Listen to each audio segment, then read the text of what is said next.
Salut. Je m'appelle Ahmed, je viens du glorieux pays qu'est l'Irak. Je suis musulman de naissance. Mon problème, c'est que je pratiquais l'islam quand j'étais petit et... Frère, d'abord nous acceptons que les questions des non-musulmans. Une fois que toutes les questions des non-musulmans seront terminées, Inch'Allah, tu pourras. Oui, mais je souhaite dire mon problème. Mais tu as dit que tu es Ahmed et que tu es né musulman. Je suis né musulman. Et maintenant tu es musulman ou pas? Je suis agnostique. Oh, donc tu as quitté la religion de l'islam. Oui, je suis confus. D'accord. Si tu as quitté la religion de l'islam, tu peux poser ta question. Ok. Donc ma question est, comment se fait-il que je n'ai pas la foi alors que toi, les autres musulmans et certains de mes amis, eux, ont la foi alors que j'ai beaucoup pratiqué l'islam et j'ai même fait la Omra. Cependant, je commets toujours la plupart des grands péchés qui sont interdits en islam. Et parfois, j'ai la flemme de faire la prière. Et même les autres obligations que nous avons en islam. J'ai lu beaucoup de livres, et aussi sur d'autres religions, des théories du complot, des documentaires, et ainsi de suite. J'ai même vu vos propres vidéos sur YouTube, et il y a beaucoup de questions qui tournent dans ma tête à propos d'Allah, de son messager et des musulmans en général. Et en gros, ma question la plus importante est, tu as dit dans un de tes débats ou réponses, je ne sais plus, qu'Allah est le créateur et qu'il est incréé. Mais j'ai réalisé, comment l'incréé peut-il exister? Et s'il existe, comment pouvons-nous le percevoir?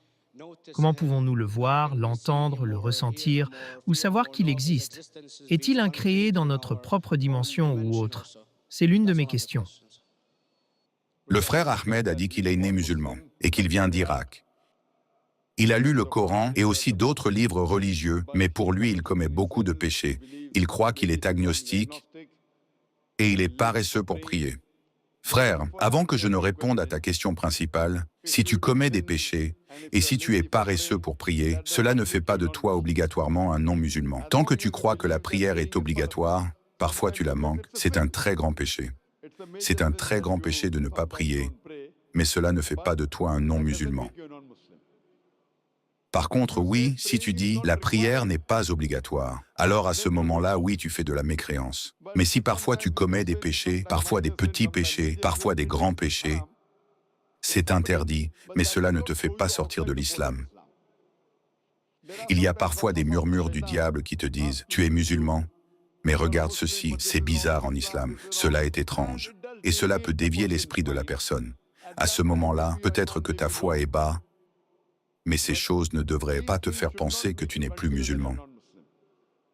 Concernant ta question, tu as raison de dire que dans mon discours, j'ai mentionné que le Tout-Puissant est le Créateur, mais qu'il est lui-même incréé. Tu poses alors la question suivante. Comment l'incréé peut-il exister? Comment pouvons-nous voir l'incréé et comment est-ce possible? Allah subhanahu wa ta'ala est Al-Khaliq, le Créateur. Et, par définition, il est incréé. Car en général, les gens disent en essayant de prouver logiquement que tout a un créateur. Qui a créé cette table? D'où vient-elle? De l'arbre. Qui a créé l'arbre? Jusqu'à finir par dire que cela remonte à Allah. Donc, quand beaucoup de croyants essaient de convaincre un athée, ils disent « tout a un créateur » et ils se retrouvent piégés quand l'athée leur demande « qui a créé Allah ?» Mais si tu écoutes mes interventions, je ne vais jamais dans cette direction.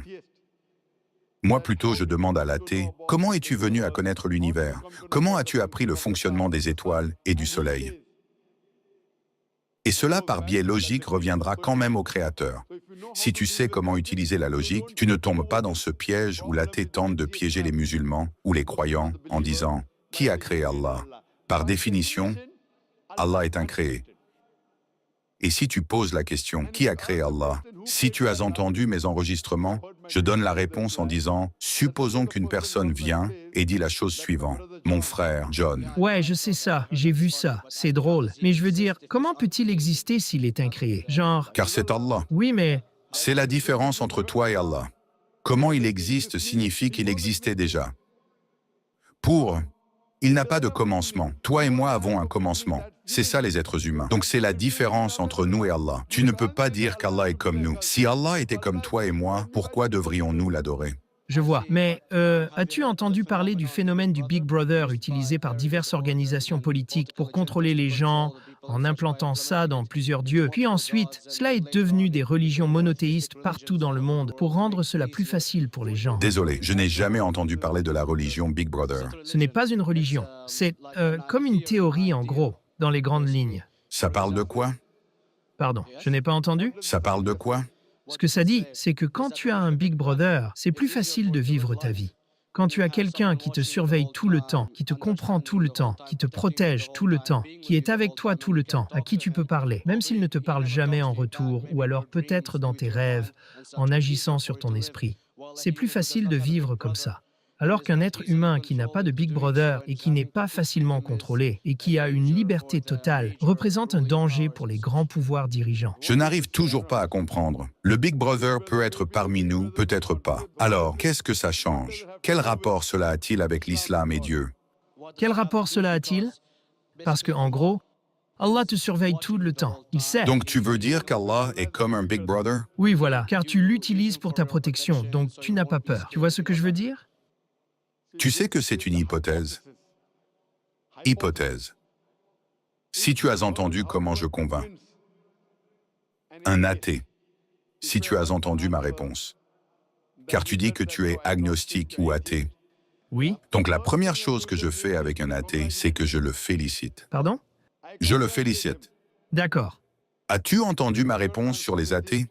Ouais, tu les félicites sur tout ça. Mais je n'ai pas vu ton débat avec l'athée. J'ai juste vu tes réponses à certaines questions. D'accord, donc tu n'as pas vu celui avec l'athée? Non, mais j'ai vu ton débat avec David William Campbell, et c'est vrai. David William Campbell n'est pas athée. Maintenant, quand un athée me dit qu'il ne croit pas en Dieu, comme ta théorie du Big Brother, si tu crois en cette théorie, Oui? après je vais te poser une question. La première chose que je fais avec un athée, c'est que je le félicite. Tu sais pourquoi? Ouais, parce qu'ils réfléchissent et ne suivent pas simplement ce que leurs parents font. Non, non, je le félicite parce qu'il ne suit pas aveuglément. Les autres personnes suivent une croyance aveuglément. Il est chrétien parce que son père est chrétien. Il est hindou parce que son père est hindou. La plupart des musulmans sont musulmans parce que leur père est musulman. Lui, il essaye de réfléchir même s'il a tort, mais il dit « il n'y a aucune divinité ». Il a prononcé la première partie de la shahada islamique. La seule chose qu'il reste à dire et à croire, c'est d'ajouter la suite de la shahada, l'attestation islamique, et l'Allah. Ce que nous allons essayer de te faire comprendre, Inch'Allah. Donc si tu as entendu ma réponse, un athée devient athée parce qu'il pense croire en la science. Il pense croire en la logique. Alors, je lui demande si un équipement est placé devant lui, un équipement que personne au monde n'a jamais vu. Si on lui demande qui sera la première personne capable de te dire le fonctionnement et le mécanisme de ce nouvel équipement, quelle serait sa future réponse? Il va te dire le producteur ou le créateur de cet équipement. Créateur, producteur, fabricant. Donc quand nous lui posons la question de savoir comment cet univers est venu à exister, il parlera du Big Bang. Ce dont tu parles est déjà mentionné dans le Coran il y a 1400 ans, dans la sourate Al-Anbiya, chapitre 21, verset 30. أَوَلَمْ يَرَ الَّذِينَ كَفَرُوا أَنَّ السَّمَاوَاتِ وَالْأَرْضَ كَانَتَا رَتْقًا فَفَتَقْنَاهُمَا. Les incroyants ne voient-ils pas que les cieux et la terre formaient une masse compacte? Alors nous les avons séparés. Ce que tu as découvert il y a 50 ans est mentionné dans le Coran il y a 1400 ans. Eh bien, dans diverses civilisations, comme en 2000 ou 5000 avant Jésus-Christ, avant que l'islam ou même le christianisme n'arrive, il y avait des civilisations qui étaient avancées en astronomie et elles en savaient plus sur notre système solaire que nous maintenant. Frère, ta connaissance de la science est très limitée. Je suis d'accord. Il y a certaines choses qui étaient connues, mais cela étaient des hypothèses. Par exemple, nous avons découvert, et cela a été prouvé, que la Terre était sphérique en 1577. Je sais qu'au VIe siècle avant Jésus-Christ, il y avait Pythagore qui croyait que la Terre était sphérique. Mais ce même Pythagore qui croyait que la Terre était sphérique, croyait aussi que la Terre était le centre de l'univers, ce qui est totalement faux. Donc montre-moi une seule civilisation qui croit à 100% ce qui est mentionné dans le Coran. Je te lance un défi. Ce que tu dis ou ce que tu essayes de dire, c'est qu'il y a une personne qui a dit « D'accord, dans cette civilisation, sur 100 choses, ces 2 sont correctes. Sur 100 choses, ces 5 sont correctes. Sur ces 100 choses, je choisis 10. Qui peut faire ça? Personne à part le Créateur. » Même si tu sais qu'il y avait 10 civilisations différentes, des centaines de civilisations. Il n'y a pas une seule civilisation que tu connais dans le passé qui savait 100% de la science que nous connaissons aujourd'hui. Alors, où est ta logique? Où est ta théorie? Je sais que certaines choses étaient des hypothèses qui ont été prouvées plus tard, mais il n'y a pas une seule civilisation qui connaissait tout ce qui est mentionné dans le Coran. Donc la réponse revient à la question d'origine. Qui a pu rassembler tout cela dans le Coran? Quelqu'un, il y a 1400 ans, pouvait-il dire, d'accord, sur ces 100 choses, ces 3 sont correctes. Sur ces 100 choses, ces 2 sont correctes. Mathématiquement et rationnellement, c'est impossible. Eh bien, tu n'as jamais mentionné l'idée des extraterrestres ou quelque chose de ce genre. Frère, je pose une question simple. Nous ne sommes pas venus ici pour débattre. Oui? Je t'ai posé une question. Montre-moi une seule civilisation et toi tu me demandes autre chose. Oui, mais Nous ne sommes pas ici pour débattre. Tu poses une question, je te donne la réponse. Tu parles des anciennes civilisations. Je t'ai dit que tu avais raison, mais sur 100 choses, 98 étaient fausses. Alors, je te demande qui aurait pu mentionner cela dans le Coran. Et maintenant, tu parles d'autre chose? oui, mais Je pose une question simple. 2 plus 2 égale combien? Et toi, tu me dis combien fait 3 fois 3? Je te demande ton nom et tu me dis où tu habites. Je pose des questions simples. Alors, s'il te plaît, nomme-moi une seule civilisation qui a tout ce qui est mentionné dans le Coran. Est-ce que tu en connais une, oui ou non? eh bien non, pas du tout. Pas même 10%? Pourquoi? Babylone connaissait la plupart des planètes et ce genre de choses. Les planètes ne sont pas la seule chose mentionnée dans le Coran. Il y a 1000 choses mentionnées dans le Coran. Dire que 1000 choses sont mentionnées dans le Coran, 10% équivaudrait à 100 choses. La civilisation babylonienne connaissait-elle 100 choses mentionnées dans le Coran? Non, parce tu ne peux pas... Ils connaissaient 5 ou 6 choses.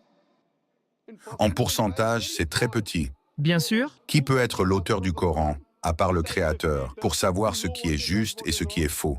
Aujourd'hui, la science a prouvé que les hypothèses mentionnées par les Babyloniens il y a tant de siècles sont aujourd'hui avérées. Donc, c'était des hypothèses à l'époque, dont beaucoup ont été rejetées et certaines acceptées.